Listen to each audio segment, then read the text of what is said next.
Hi there Wargamers, it's Deathbringer here from the 11th Legion, bringing you a basing tutorial for all those Tyranid players. What we're going to try and represent here is the biomass which the Tyranids produce to basically consume the natural resources of the planet. So what we're going to need to do for this basing tutorial, we're going to need some cork sheeting to build the base up to make it just a bit something we can create pools in. We're going to need two types of glue. You're going to need some super glue. This is just some cheap stuff we got from a pound store. Some PVA glue or Elmer's for the people across the pond. Pen to mark out the areas where we're going to have our pools. And some tools to basically damage the cork with to give it a bit more definition and make it look a bit more natural. Okay guys, and we'll be back when we about to start this project. Okay guys, so what we're going to do to start is just basically glue the first cork sheet onto the board. I'm just going to use some super glue. You can use white glue, glue gun if you want, just what you fancy. Obviously I'm doing this here to be quicker.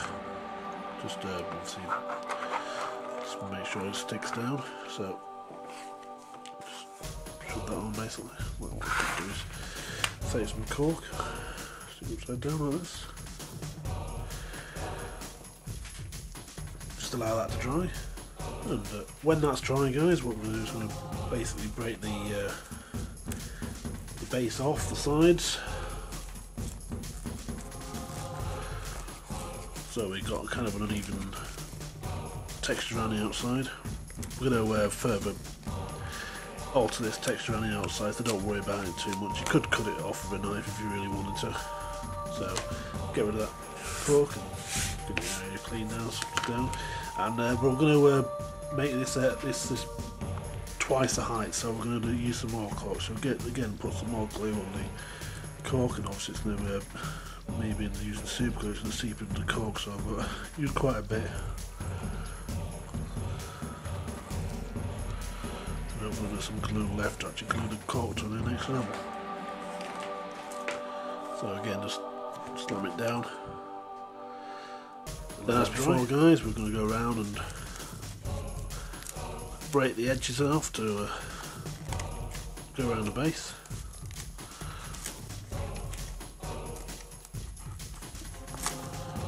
Obviously this is something you're going to do on your large monstrous creatures or scenery projects. Not something for your average Termagant or Hormagant or G-Stinner for that matter. You could do it for your Broodlord or something like that, or even your Tyranid Prime.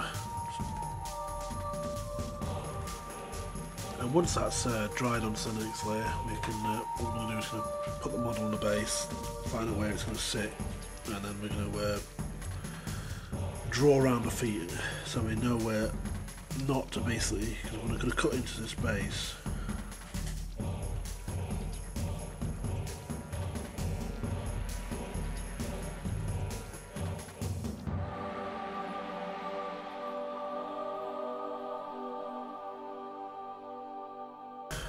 Just block that in so we know not to cut into that area where the feet are really gonna go.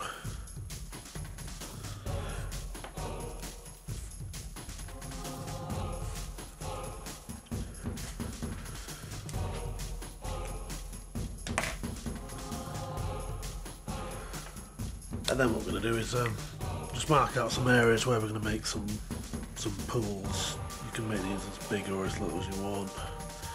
But basically we're going to stick glue in these areas, and we want them large enough so we can have some kind of decent effect going on.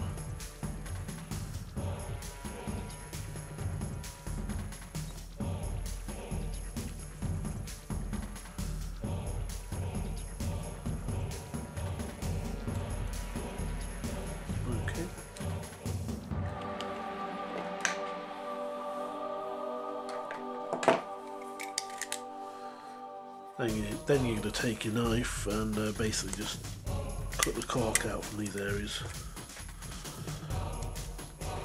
Might speed this bit up guys.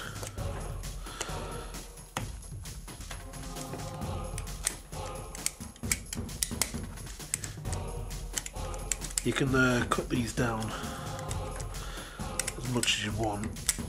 Obviously, only go as far as the base. Obviously, the lines are only a guide, so don't worry about not strictly following them. You probably want the holes to be more organic anyway.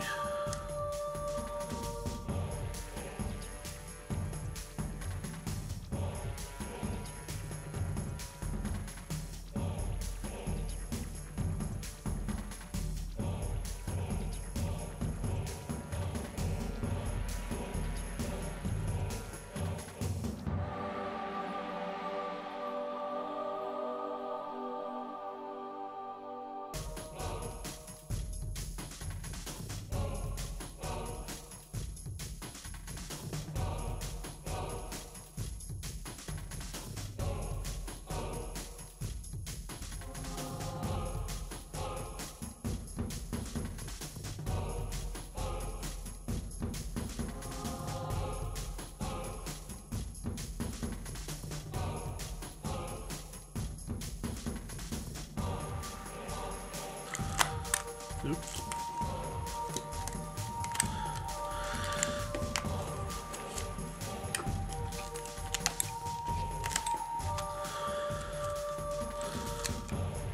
Sometimes the best bits happen by accident. Well, it's going to be two different smaller holes, but we'll make it into one. Obviously, it's going to this will make a right mess, so be sure to tidy it up afterwards. And if you ever wanted to buy cork chunks to make into smaller stones, where you got a load there.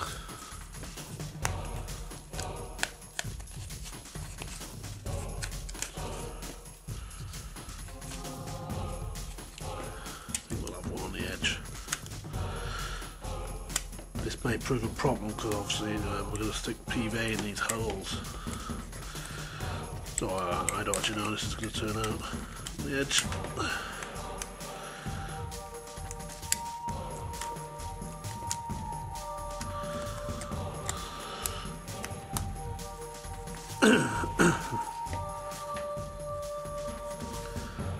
Okay, I think that's enough.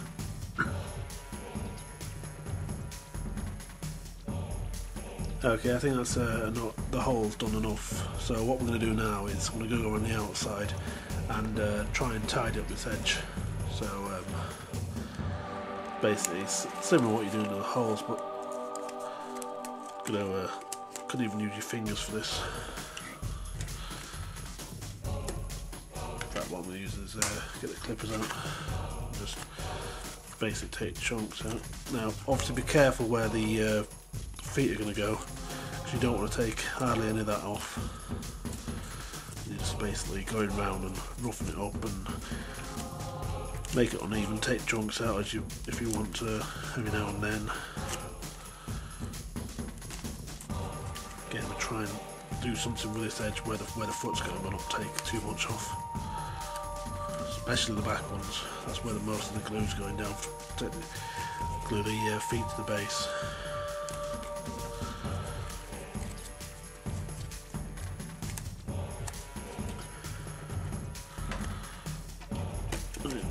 Don't be afraid to dig into it.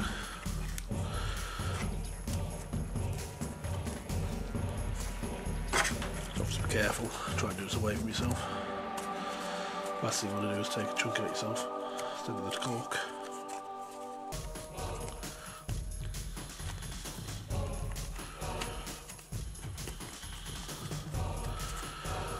Right.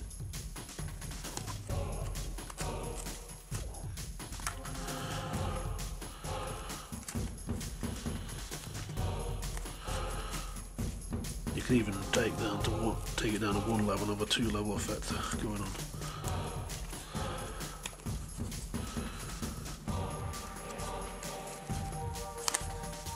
Okay, I think that's suitably roughed up. What we're going to do some roughing up to the surface of the base where it's still kind of flat. So, take your knife or your clippers and just basically gouge bits out. These are not going to get filled by glue, or they might get overflowed into, you never know. Depends how tidy you are with your PVA.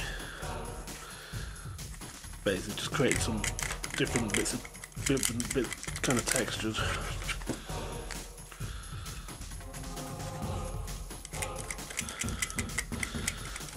Obviously you don't need to do this all over the place because sometimes less is more. Just occasional bits. Just break up the flatness.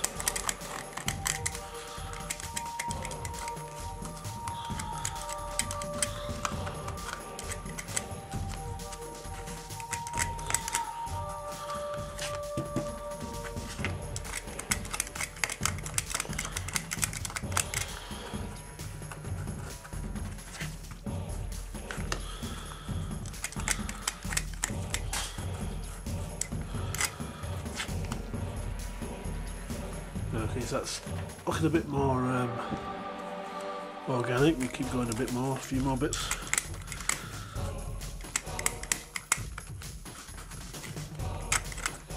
Obviously, change tools to get different shape going on.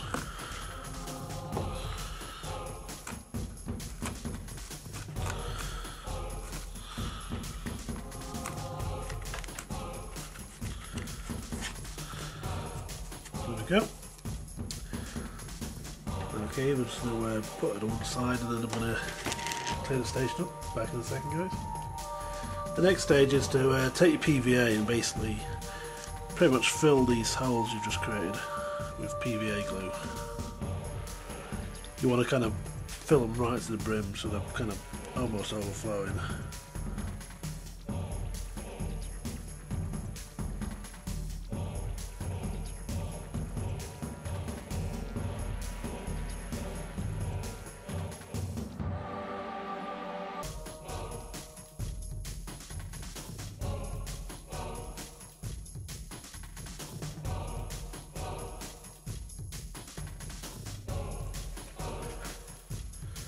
Then again, you want to leave that for a few minutes to kind of form a skin over the PVA glue. Right guys, once that's been left for a few minutes to slightly dry a bit, we're going to take our super glue and we're basically going to drop beads of glue quite a bit every now and then to have a reaction with the PVA. This is why you want to use your cheap stuff, because you're going to go through quite a bit of super glue.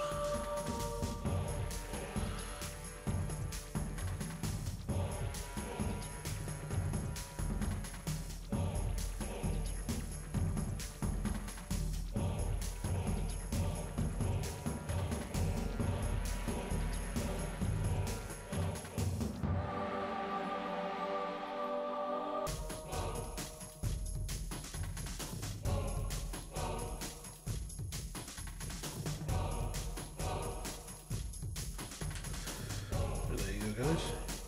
Now you need to leave this for at least 12 hours, but let's just see if we can zoom in on that. Give you a bit better idea what's going on there.